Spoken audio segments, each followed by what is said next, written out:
Noong unang linggo ng Disyembre, maaga akong bumiyahe papunta sa bahay ng anak kong si Michael. Nakabarong pa ako kahit ordinaryong araw lang kasi gusto kong magmukhang maayos sa paningin nila. Mahirap na, baka isipin ng manugang kong si Isabela na wala akong respeto kung simpleng t-shirt lang ang suot ko. Pagdating ko sa bahay nila, sinalubong agad ako ng amoy ng mamahaling kandila at mabangong dekorasyon na halatang hindi naman kailangan pero lagi nilang pinipilit. Tahimik akong naupo sa sofa. Kinuskos ko pa ang kamay ko sa pantalon para hindi mahalatang pinagpapawisan ako. Sinubukan kong magbiro para mabasag ang katahimikan. "Anak," sabi ko, "baka pwede akong maghanda ng pagkain sa Noche Buena. Alam mo naman, paborito ng nanay mo yung hamon at pansit na niluluto ko. Naalala mo pa ba yon? Lagi niyang sinasabi na kahit simple lang, pinakamasarap kapag sama-sama tayo." Habang nagsasalita ako, napansin kong hindi man lang ngumiti si Michael. Nakatitig lang siya sa sahig habang si Isabela naman abala sa pag-aayos ng Christmas tree na puno ng palamuti. Puro imported, puro mamahalin. Wala man lang kahit isang palamuting galing sa lumang bahay namin, kahit isa lang sanang parol na gawa sa kapiz o recycled na bote. Ang bigat ng hangin sa sala, nagtagal ang katahimikan, tapos bigla siyang nagsalita. Mabigat ang tono ng boses niya, parang may dalang pasaning hindi niya kayang ilabas. "Tay, mahina ang simula niya. Pasensya na po, pero ngayong taon, hindi po kayo welcome sa Pasko dito sa bahay namin." Parang biglang huminto ang mundo ko. Napatingin ako sa kanya, hindi makapaniwala sa narinig. Akala ko nagbibiro siya, pero seryoso ang mukha niya. Para akong binuhusan ng malamig na tubig. Anong ibig mong sabihin, anak?" Halos pabulong kong nasabi. "Bakit naman hindi ako welcome?" Hindi siya makatingin sa akin, nakayuko pa rin siya at pilit na nilalaro ang wedding ring niya sa daliri. "Darating po kasi ang pamilya ni Isabela. Gusto nila, kami-kami lang. Iba kasi ang tradisyon nila. Baka hindi sila komportable kung nandito kayo." Napalunok ako at parang bumigat lalo ang dibdib ko. Habang sinasabi niya yon, napatingin ako sa paligid ng bahay nila. Ang sahig na kahoy na ako ang nagpabudbod mula sa maliit kong ipon. Ang bagong kurtina na binili ko nang umutang ako sa paluwagan. Ang malaking ref at kalan na galing sa pangalawa kong loan sa kooperatiba. Kahit ang chandelier sa kisame, ako ang nagpasadya dahil sabi ni Isabela, mas classy raw tingnan. Lahat ng iyon, bawat sulok ng bahay, tanda ng sakripisyo ko. Pero heto ako tinataboy sa mismong tahanang itinayo ko para sa anak ko. Ang sakit, hindi lang sa puso kundi pati sa alaala ng asawa kong si Maria. Siya ang dahilan kung bakit ko pinilit tumulong sa anak namin. Lagi niyang sinasabi, pag tumanda tayo, ang pinakamagandang yaman natin ay ang pagmamahal ng mga anak natin. Hindi ko akalaing sa huli, ganito ang kapalit. Tumayo ako mula sa sofa, mabigat ang bawat hakbang. Tumingin ako kay Michael, nakita ko sa mga mata niya ang kaba, pero hindi siya nagsalita. Si Isabela naman, nagkukunwaring abala sa kusina, pero alam kong siya ang may pakana ng lahat. "Kung yan ang gusto ninyo, sige," sabi ko, pilit kong pinatatag ang boses ko. "Pero isang bagay lang, Michael." Lumapit ako sa pinto, at bago ko buksan, huminto ako sandali. Hindi ko siya nilingon, pero ramdam ko ang paningin niya sa likod ko.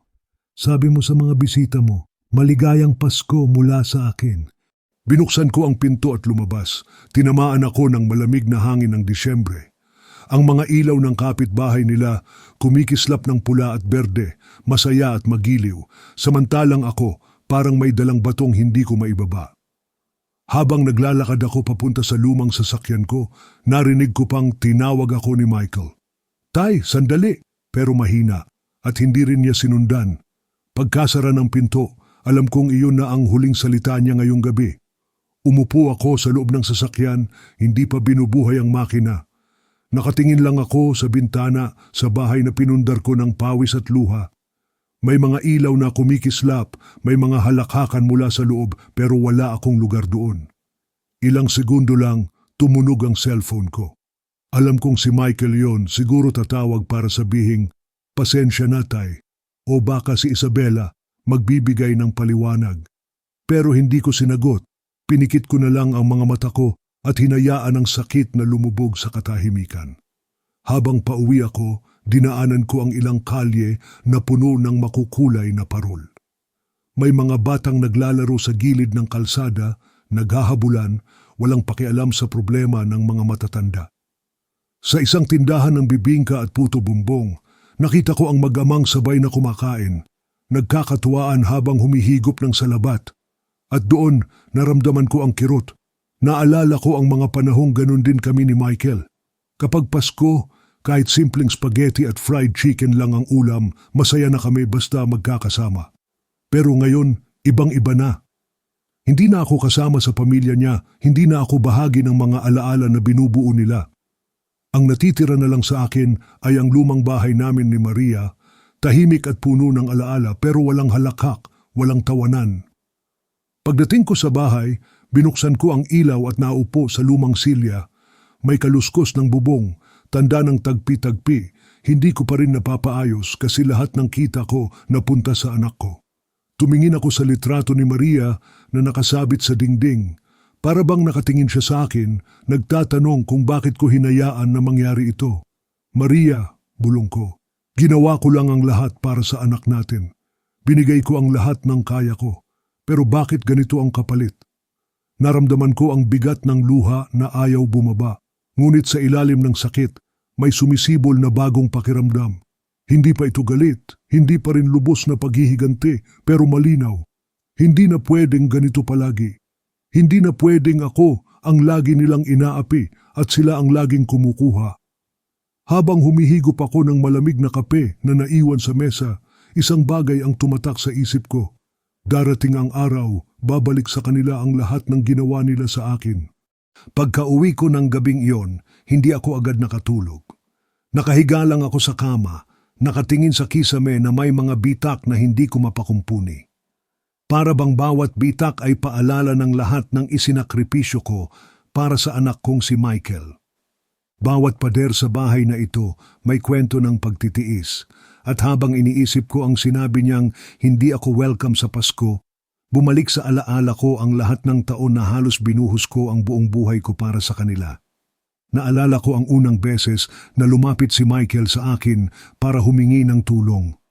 2 taon pa lang mula nang pumanaw si Maria noon at hindi pa man lubos na humihilom ang sugat ko, nandyan na agad ang problema ng anak ko. Tay, sabi niya, kailangan namin ng malaking halaga para sa down payment sa bahay. Hindi kami makakakuha ng unit kung wala nito. Napatingin ako noon sa lumang bahay namin na pinaghirapan naming bilhin ng nanay niya mula sa maliit na sari-sari store. Wala akong ibang mapagkukunan. Kaya kahit mabigat sa loob, nagpunta ako sa kooperatiba at nagsangla ng lupa. Ang lupang minana ko pa sa tatay ko, na sana'y para kay Michael din balang araw, ibinenta ko para lamang magkaroon sila ng sariling tahanan. Sabi ko sa sarili ko, sakripisyo ito para sa kinabukasan ng anak ko, kaya pwede na.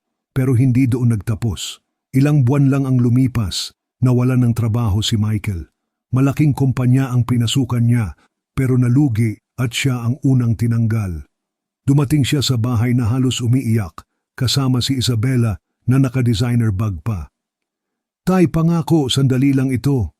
Baka pwede po bang kayo muna mag-shoulder ng mortgage hanggang makahanap ako ng bagong trabaho? Tumango ako kahit ramdam kong mabigat na. 1 buwan lang daw. Pero lumipas ang buwan, naging taon. Hindi ko na mabilang kung ilang buwan ang tuloy-tuloy kong nagbabayad ng mahigit 28,000 bawat buwan para sa utang nila. Dumating pa ang panahong hindi na ako makabili ng bagong damit para sa sarili ko.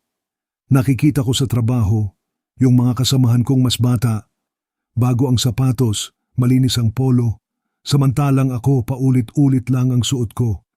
Pero tiniis ko kasi ang nasa isip ko lagi ay pamilya. Lagi kong sinasabi sa sarili ko, balang araw, makikita rin nila ang lahat ng sakripisyo ko. Balang araw, babalik ang lahat ng ito sa pagmamahal. Naalala ko rin ng isang Pasko, 4 na taon na ang nakalipas. Bumili si Isabela ng mamahaling kitchen set, imported pa, worth those mil. Pinakita pa niya sa akin, parang proud na proud. Dennis, sabi niya, hindi ba bagay ito sa bahay, perfect for my baking face? Nakangiti lang ako, pero sa loob ko kumikirot. Kasi noong gabing iyon, sardinas at tuyo lang ang ulam ko sa bahay. Naubos na kasi ang pera ko sa bayarin nila. Isa pang sakripisyo ang hindi ko malilimutan noong sinangla ko ang alahas na minana ni Maria. Mga singsing, hikaw at pulseras na dapat sana'y ipapamana ko sa magiging apo namin. Pinasan ko ang kahihiyan na pumila sa pawn shop, dala-dala ang kahon ng alaala ng asawa ko. Pinangako ko sa sarili kong tutubusin ko agad yon pero hindi ko na nagawa. Hanggang ngayon, naiisip ko pa rin kung nasa kamay pa ba iyon ng ibang tao o natunaw na. May mga pagkakataon din na kinailangan kong mangutang sa mga kaibigan ko. Yung iba nakatingin sa akin ng may awa pero meron ding may halong pagdududa. Dennis, sigurado ka bang kaya mong bayaran ito? Hindi ba't ikaw na rin ang nagbabayad ng utang ng anak mo? Ang sakit marinig pero kinain ko na lang ang pride ko. Ang importante, hindi maputol ang hulog sa bahay ni Michael. Ang importante, may bubong sila na masasabing kanila. Pero habang lumilipas ang mga taon, ramdam kong unti-unti akong nauubos. Hindi lang sa pera, kundi pati sa dignidad. Noong isang beses, dumaan ako sa bahay nila para maghatid ng bayad sa kuryente. Nakita ko si Isabela na abalang nag-o-online shopping. Nakasalang sa laptop ang mamahaling sapatos at bag. At doon, sa mismong harap ng screen, narinig ko pa siyang bulong kay Michael. Buti na lang andyan ang tatay mo. Hindi mo na kailangang problemahin yan. Tumawa pa siya, parang wala lang. Umuwi ako noon ng mabigat ang dibdib. Sa jeep, habang nakatingin ako sa labas ng bintana, naisip ko, ganito na lang ba palagi? Ako ang gagawa, ako ang magsasakripisyo, pero ako rin ang tatalikurin. Naalala ko ang panahon na si Michael pa ay bata. Kapag may school project siya, ako ang naggagapas ng overtime para may pambayad ng kartulina, paint at iba pang gamit. Ako ang gumagawa ng paraan para hindi siya mahuli sa field trip. At kapag may bisita, ipinagmamalaki niya ako. Tatay ko yan, siya ang tumutulong sa lahat. Pero ngayon, parang ibang tao na siya. Para bang natuto siyang mahiya sa akin dahil hindi ako nakapagtapos, dahil simple lang ang trabaho ko. Para bang ang halaga ko na lang ay kung magkano ang kaya kong ibigay. Nasa gitna ng lahat ng alaala, bumalik sa akin ang eksena kanina. Yung sinabi niyang, hindi ako welcome ngayong Pasko. Para bang lahat ng sakripisyong iyon nawala na lang. Parang hindi na mahalaga ang lahat ng tao na naghirap ako para sa kanila. Napalunok ako habang nakaupo sa lumang silya ko. Hinawakan ko ang litrato ni Maria sa gilid ng mesa. Maria, bulong ko, kung nandito ka lang, siguro hindi ganito ang nangyari. Siguro kaya mong ipaalala kay Michael kung gaano natin siya kamahal. Pero ngayon, ako na lang ang natira. Ako na lang ang humaharap sa lahat ng ito. At sa gitna ng katahimikan ng gabi, may bagong bagay akong naramdaman. Oo, masakit, pero may kasamang apoy. Apoy na nagsasabing, hindi na pwedeng ganito palagi. Hindi na ako pwedeng manatiling tahimik habang patuloy nila akong tinatapak-tapakan. Nagpikit ako ng mata at doon ko naramdaman ang pasya. Hindi pa ito galit na galit pero malinaw. Darating ang araw na matututo silang lahat. Darating ang araw na hindi na nila ako matatawag na tatay na sunod-sunuran lang. Kinabukasan, maaga pa lang ay nagising ako sa tunog ng cellphone. Nakalista sa screen ang pangalan ni Isabela. Saglit akong napaisip kung sasagutin ko ba o hindi. Ilang segundo kong pinakiramdaman ang sarili ko tapos pinindot ko rin ang sagot. Hello? Mahina pero matatag ang boses ko. Dennis, bungad niya at ramdam ko kaagad ang tono ng boses niya. Malamig, may halong utos pero may pekering tamis. Narinig ko tungkol sa nangyari kahapon. Si Michael kasi medyo nag-overreact lang. Alam mo naman, sensitive siya kapag Pasko pero kailangan nating mag-move on. Hindi ako agad sumagot. Hinayaan kong magsalita siya. kasi gusto kong marinig kung hanggang saan ang kayang sabihin ng bibig na yon. Anyway, patuloy niya, may favor sana akong hihingin. Kailangan kasing sunduin ang mga magulang ko sa airport mamayang hapon. Wala si Michael, busy sa trabaho. At, well, alam kong may oras ka naman. Nanigas ang kamay ko sa hawak ng cellphone. Kagabi lang tinanggal nila ako sa Pasko, tapos ngayon, chauffeur na naman ang tingin nila sa akin. Huminga ako ng malalim bago sumagot. Isabela, sabi ko, mababa at mabagal ang boses. Hindi ba't malinaw na kahapon pa lang sinabi niyo na hindi ako welcome sa bahay ninyo?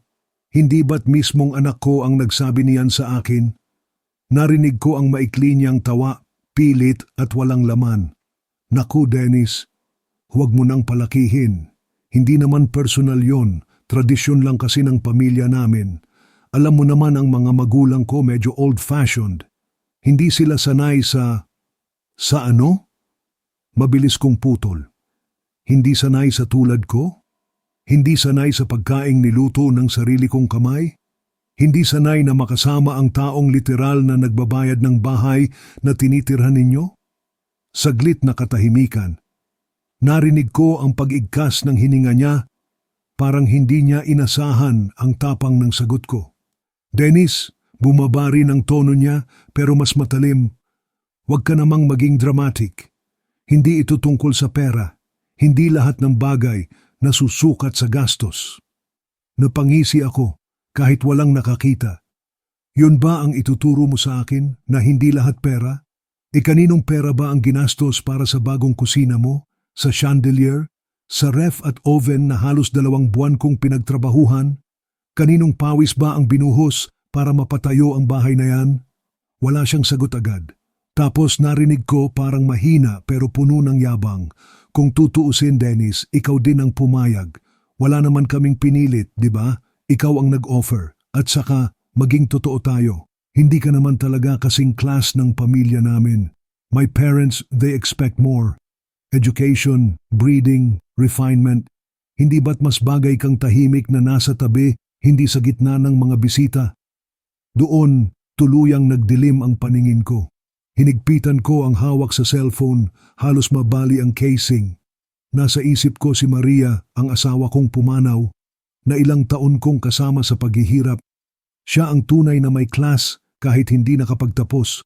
Kahit simpleng babae lang na marunong magpakumbaba at magmahal.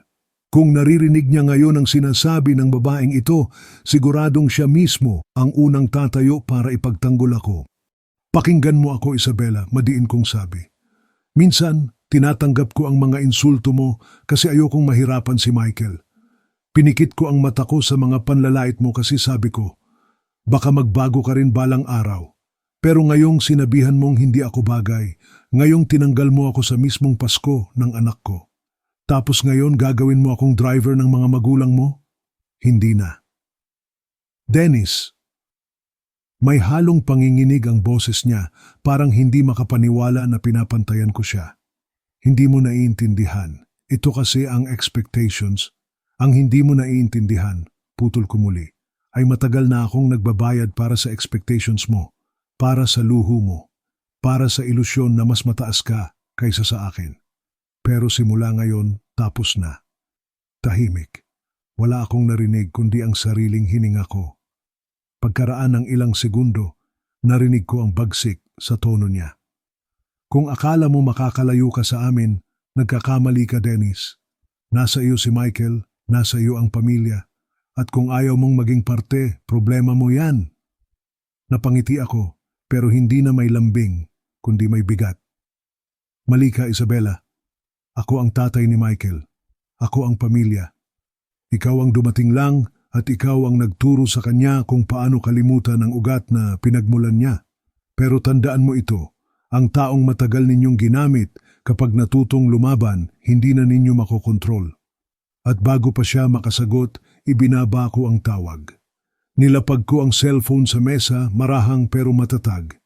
Pakiramdam ko may nakalas na tanikala sa leeg ko, tumahimik ang buong bahay. Sa labas, naririnig ko ang ingay ng mga kapitbahay na nag-aayos ng parol. May batang kumakanta ng "Ang Pasko ay Sumapit." At sa gitna ng lahat ng yon, ako, sa unang pagkakataon matapos ang mahabang panahon, nakaramdam ng kakaibang ginhawa. Hindi pa tapos ang laban, oo, pero alam kong nagsimula na ang pagbabago. Kinagabihan, habang nakaupo ako sa lumang mesa sa kusina, nakahilera sa harap ko ang mga papel na parang mga multo ng nakaraan. Mga resibo ng bangko, mga photocopy ng kontrata, mga sulat ng kooperatiba at pati mga withdrawal slip na ilang beses kong tinago sa ilalim ng aparador para hindi ko na maalala kung magkano ang nawala. Pero ngayong gabing yon, hinayaan kong lumabas ang lahat. Isa-isa kong inisa ang mga papel, parang ebidensya sa isang paglilitis na ako mismo ang hurado at ako rin ang biktima. 5 taon ng buwan-buwan kong binabayaran ang hulog ng bahay nila. 28,000 kada buwan. Sa calculator ko, paulit-ulit kong pinindot ang mga numero hanggang sa umabot ng halos 270,000 piso ang kabuang naibigay ko. Hindi pa kasama roon ang mga biglaang bayad sa kuryente, tubig, pati wifi na pinaputol minsan dahil nalimutan nilang bayaran. Lahat iyon, ako ang sumalo. Habang tinititigan ko ang mga papel, parang isa-isa silang humihingi ng hustisya. Bawat resibo, sigaw ng isang taong nilapastangan. Bawat tseke, kirot ng isang pusong ginamit. Hindi ko alam kung paano ko kinaya, pero alam kong ngayon hindi ko na kayang magpatuloy. Dinampot ko ang cellphone ko. Sa loob ng ilang segundo, tinawagan ko ang bangko. Isang boses ng babae ang sumagot, maayos, formal. "Good evening po, ito po ang customer service. Ano po ang maitutulong namin?" Huminga ako ng malalim. "Gusto ko pong ipatigil ang automatic payment na nakaschedule tuwing ika-15 ng buwan, yung lumalabas mula sa account ko papunta sa mortgage account ng anak ko." Narinig ko ang mabilis na tipa ng keyboard. "Sige po sir, kailangan lang ng verification details." Binanggit ko ang lahat ng hinihingi niya. Account number, birthday, address. Tuloy-tuloy ako, walang pag-aalinlangan. Pagkatapos ng ilang sandali, nagsalita siya ulit. "Nakita ko na po, 28,000 kada buwan, 5 taon nang tumatakbo. Sigurado po ba kayong gusto niyong itigil effective immediately?" Napapikit ako. Naalala ko ang mukha ni Michael noong bata pa siya. Tuwang-tuwa sa maliit na laruan na binili ko kahit gipit kami. Naalala ko rin ang mukha niya kagabi. Malamig, walang lakas ng loob tumingin sa akin habang sinasabi niyang hindi ako welcome. "Effective immediately," matatag kong sagot. "Noted po sir, cancelled na po ang transfer. Simula ngayong buwan, wala nang lalabas na bayad mula sa inyo."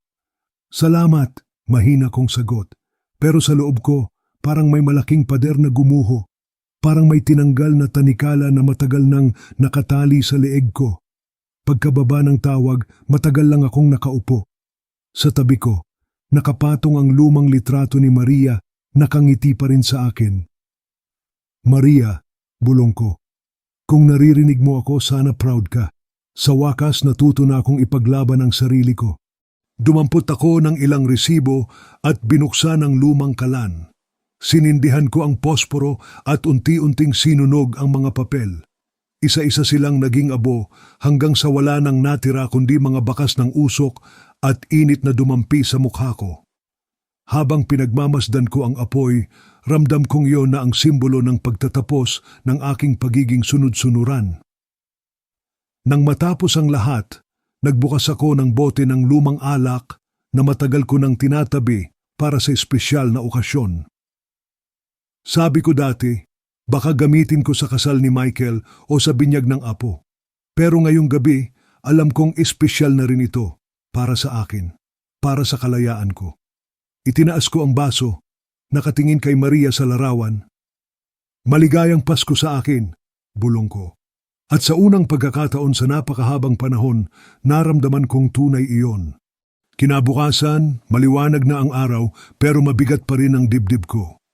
Nakaupo ako sa kusina, iniinom ang kape na ngayon lang ulit nagkaroon ng tamang asukal at gatas dahil hindi na kailangan i-budget lahat para sa kanila. Habang nakatitig ako sa tasa, nagring ang cellphone ko. Pangalan ni Isabella ang lumabas sa screen. Saglit akong napaisip, pero pinindot ko rin ang sagot. Dennis, bungad niya at ramdam ko agad ang tono ng boses niya. Malamig, mabilis, parang may inuutusan lang na katulong. Kailangan mo kaming tulungan ngayon. Dumating na kasi ang mga magulang ko mula Maynila. Kailangan silang sunduin sa airport mamayang 2:00. Wala si Michael, busy siya, kaya ikaw na muna. Parang may sumabog na tahimik sa loob ko. Kagabi lang, malinaw na malinaw ang sinabi nila. Hindi ako welcome sa Pasko. Tapos ngayon, gagawin nila akong driver? Huminga ako ng malalim bago sumagot. Isabela, mababa at mabagal kong sabi. Sigurado ka bang tama ang kausap mo? Hindi ba't kahapon lang sinabi mong hindi ako bagay kasama ng pamilya mo? Narinig ko ang maikling tawa niya, pilit na pilit. Ay nako, huwag mo nang palakihin, Dennis. Hindi ito tungkol sa kahapon. Practical lang ito. Ikaw lang naman ang may oras. At saka, pamilya tayo, di ba? Ganyan naman talaga, nagtutulungan. Napangisi ako pero hindi dahil natutuwa, kundi dahil sa kapal ng mukha ng babaeng ito. Pamilya, inuulit ko. Pamilya raw, pero kahapon, parang hindi mo ako tinuring na ganon. Biglang tumalim ang boses niya. Dennis, huwag ka namang selfish.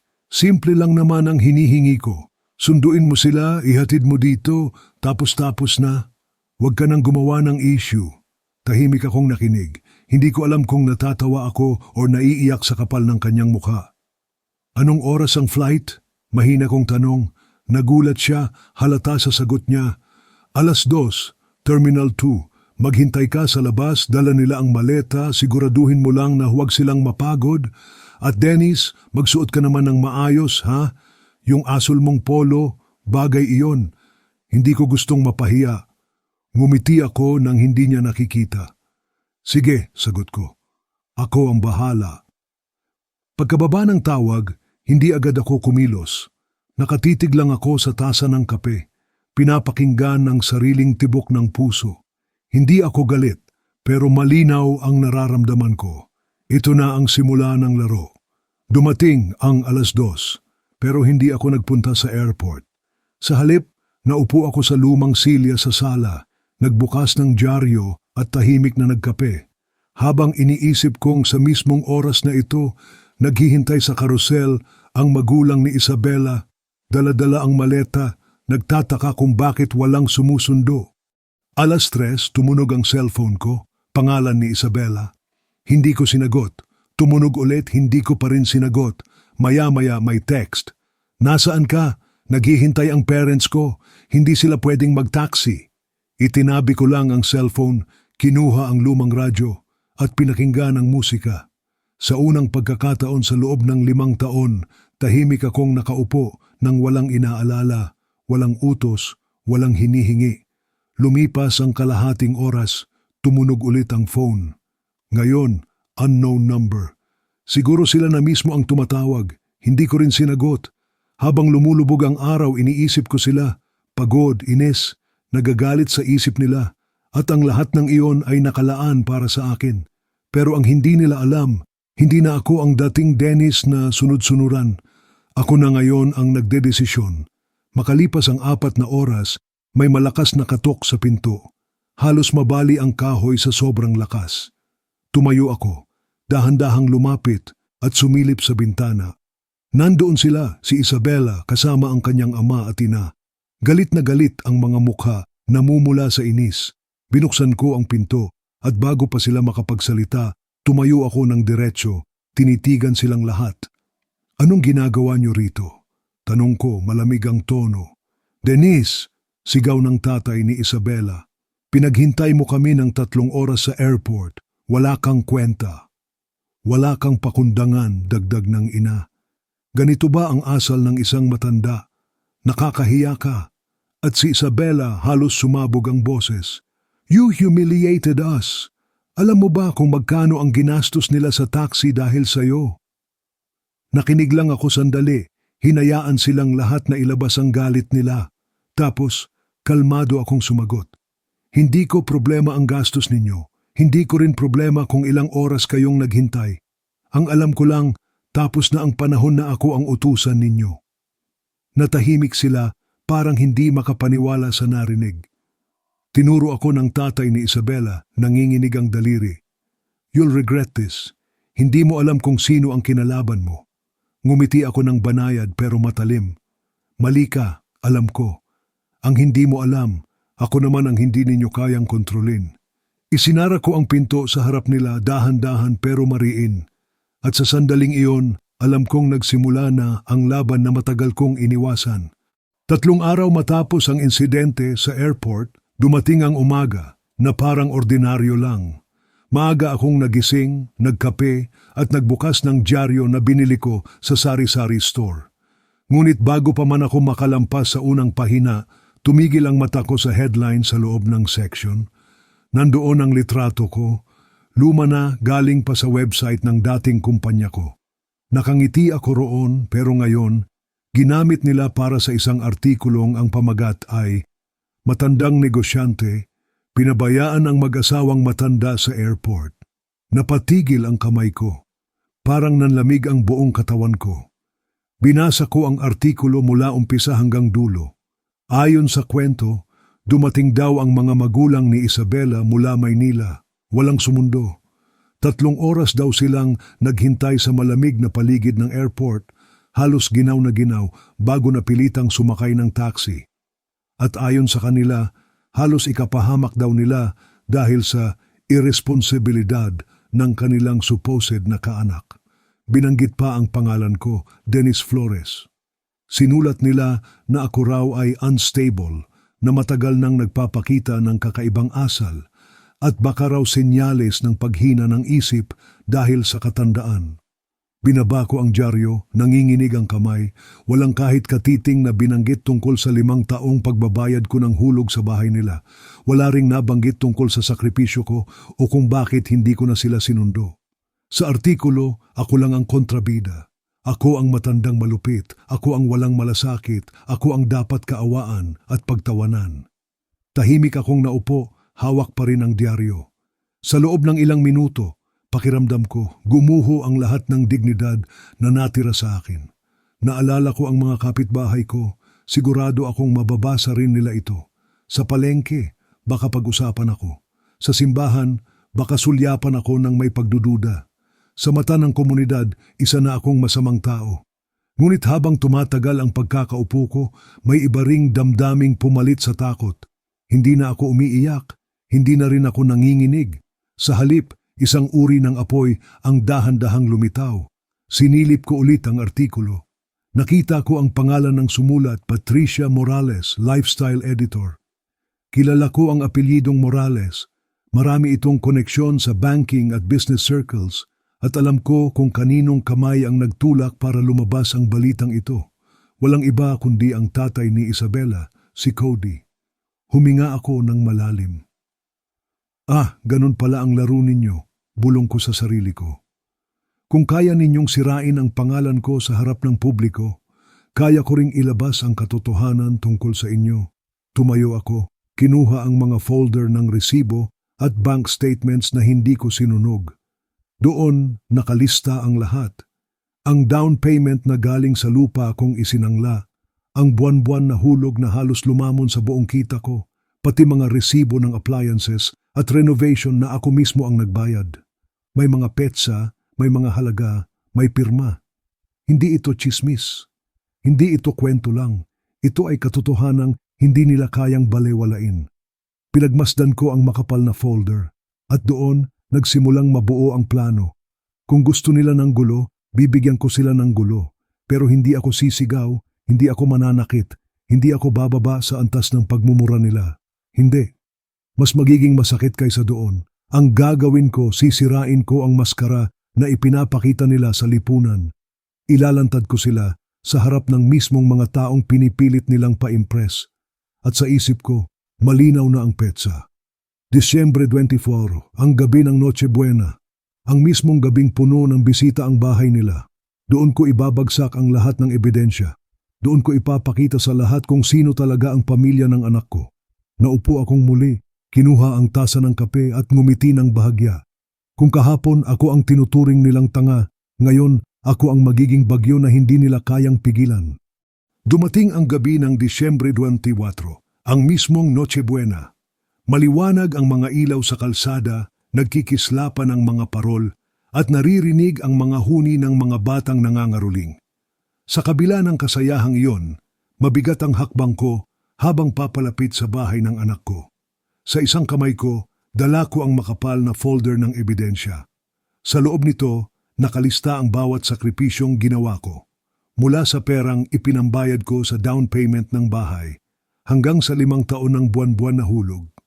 Pagdating ko sa pinto, huminga ako ng malalim. Hindi ako inanyayahan, pero alam kong panahon na para matapos ang lahat. Binuksan ko ang pinto at pumasok sa gitna ng kasayahan. Tumigil ang lahat ng pag-uusap. Lumingon sa akin ang mga bisita, nakasuot ng mamahaling damit, may hawak na baso ng alak, nakangiti kanina pero ngayoy tahimik. Si Isabela nakatayo sa tabi ng mesa, biglang nanigas ang mukha. Si Michael nakatitig sa akin, halatang nahihirapan. Ang mga magulang ni Isabela, nakataas ang kilay, hindi makapaniwala sa presensya ko. Tahimik kong inilapag ang folder sa gitna ng hapag. Binuksan ko ito at isa-isa kong inilabas ang mga papel. Pasensya na po kung istorbo ako. Panimula ko kalmado pero matatag ang boses. Ngunit ngayong gabi, bago kayo magsalo-salo, gusto kong malaman ninyo ang buong katotohanan. Isa-isang kinuha ng mga bisita ang mga papel. May bank statements, resibo at withdrawal slips. May mga larawan ng appliances at renovation na ipinagyayabang ni Isabela sa social media, pero ako ang nagbayad. Habang binabasa nila, unti-unting nagbago ang mukha ng mga bisita mula sa pagkatuwa, naging pagtataka hanggang sa pagkagulat. 5 taon, sabi ko. 5 taon akong naghulog ng 28,000 kada buwan. Ako ang sumalo ng utang, ako ang nagbigay ng appliances, ako ang tumulong para maitayo ang bahay na ito. Pero kagabi, sinabihan ako ng anak ko na hindi ako welcome ngayong Pasko. At pagkatapos, siniraan pa ako sa dyaryo na parang wala akong kwenta. Narinig ko ang mga bulong. May ilan na hindi makatingin kay Isabela. Ang ilan umiiling. Si Michael hindi na nakayanan at tumayo. Tay, totoo lahat yan. Ako ang dapat humingi ng tawad, hindi ikaw. Namutawi ang luha sa mga mata niya. Pero bago pa siya makalapit, sumigaw si Isabela. Denise, tama na. Wala kang karapatang sirain ang gabi namin. Tiningnan ko siya ng diretsyo. Hindi ko sinira ang gabi ninyo, Isabela. Ang sumira rito ay ang kasinungalingan ninyo. Ang tanging ginawa ko lang ay ilabas ang katotohanan. Tahimik ang lahat. Ang mga bisita hindi alam kung paano magre-react.